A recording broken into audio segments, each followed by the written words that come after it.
Ndio bwana, kila mwanadamu amezaliwa na kitu ndani yake, na ni wachache sana ambao wanapata kujitambua au kulielewa hilo.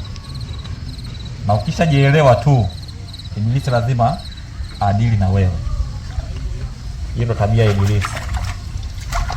Na asilimia kubwa Ibilisi huwa ana uwezo wa kutumia mwanadamu. Kwa hiyo unaweza kufanya kitu kashangaa mtu akakuchukia tu bila sababu yoyote, lakini kumbe ile roho tayari imeshamvaa, anakuwa sio yeye.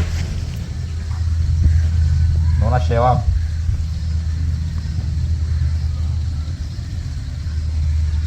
Kwa hiyo Ibilisi vitu kama hivi, ukiwa unafanya vitu kama hivi, Ibilisi anapenda yaani sifa na utukufu mpe yeye. Akishaona tu wewe unafanya kitu kizuri unamsifia Mungu, Ibilisi huwa anachukia kule alipo.